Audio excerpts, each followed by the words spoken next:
Hi, my name is Shannon Shepard, and this is my persuasive speech for Intro to Communications 1300s. Do you have any idea how many students were enrolled in public elementary and secondary schools last fall?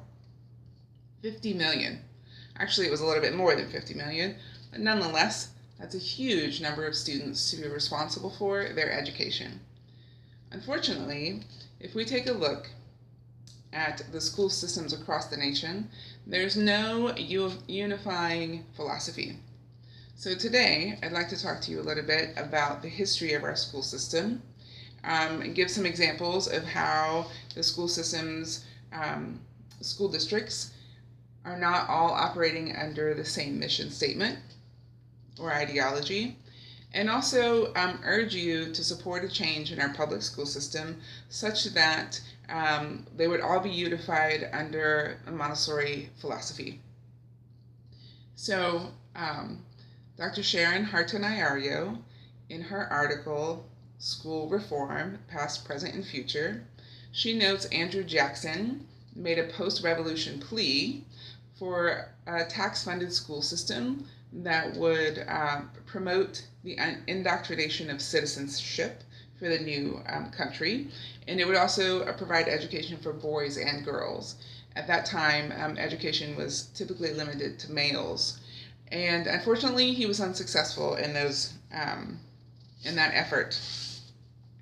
By the time we get to the mid-19th century, schools are now happening in a localized fashion, so based on the towns or the cities, and very specific to those regions. They are available for boys and girls, and the format that we tend to think of as a grade level or an age level system, that's the system that's into play. So children who are 6 are in the same group, and children who are 10 are in the same group. No longer are they having, the schools have a mixed group of ages. At this point, schools are also requiring attendance, so that's a big factor. In the past, they didn't really give much concern to if someone attended on a regular basis or not. An April 2013 article from Education News notes that the last half of the 20th century saw a couple of different changes.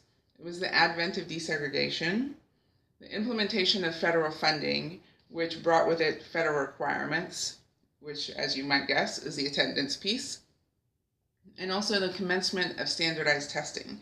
And standardized testings came into play as a means of determining student success or progress. Today, if we were to look at the U.S. Department of Education's website, they note that their mission statement is to promote achievement, to prepare for global competitiveness, to foster educational excellence, and to ensure equal access for all students. So that's the national mission, if you will. However, if we look a little closely at more at individual school districts, we'll see that there are differences. The Los Angeles United School District, for example, says that its purpose is, the mission is to focus on the dignity of its students. Houston Independent School District says that it, quote, exists to strengthen the social and economic foundation of Houston. The New York City Department of Education says that its goal is to ensure every child graduates high school, is prepared for college, a career, and has skills in critical thinking. So you can see that there's a variety of ideas as to what the goal is in serving all these 50 million plus students each year. So how can we unify that? Well, I want to urge you and encourage you to do some investigation on the Montessori method of education, and then support our changing this system to this philosophy of education that was started by Dr. Maria Montessori. So a 2014 article in Forbes is called "The Future of Education was Invented in 1906" notes the uniqueness of an educational philosophy that's based on scientific research. Dr. Montessori's work was objective and methodical, and it was based on observation and experimentation focused on the individual development of children. So that was a unique aspect to this educational approach. There are a variety of organizations that you could check into to get more information about Montessori and how we could make a movement to make this big change happen in our school system.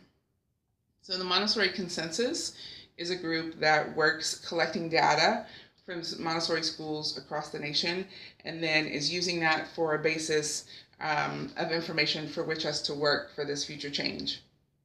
The National Center for Montessori in the Public Sector is a nonprofit organization that promotes public Montessori while also fostering quality programs, Montessori programs that are already in existence.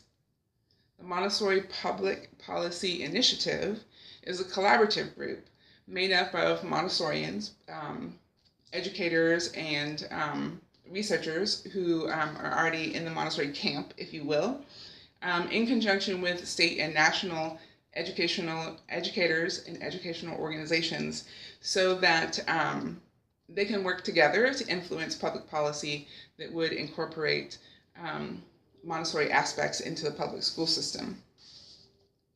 So we have a little bit about the history of our school system and some examples of how it's a disjointed system. It's not cohesive. So I'd like to address some concerns that you might have about Montessori, which are typically misconceptions.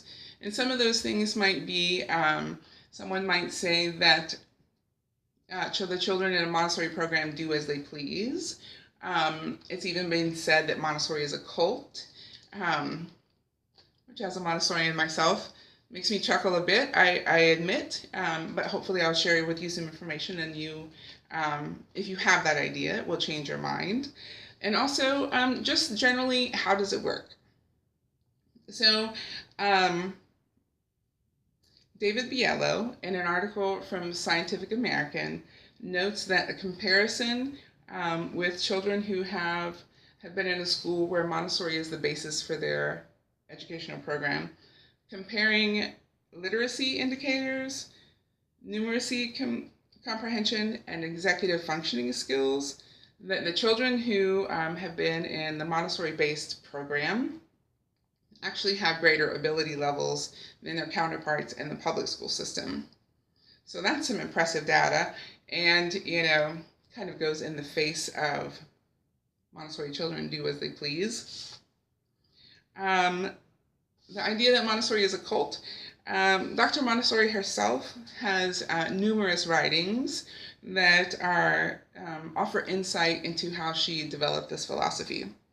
The Absorbent Mind, Discovery of the Child, and The Secret of Childhood are all titles of books that she has written and was writing in the process of developing this program.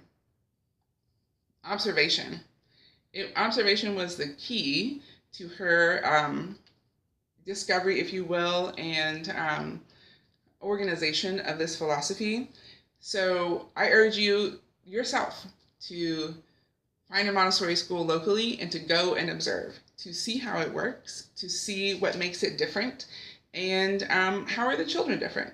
And for yourself, have the experience with a Montessori classroom, and I know that will encourage you to support this movement.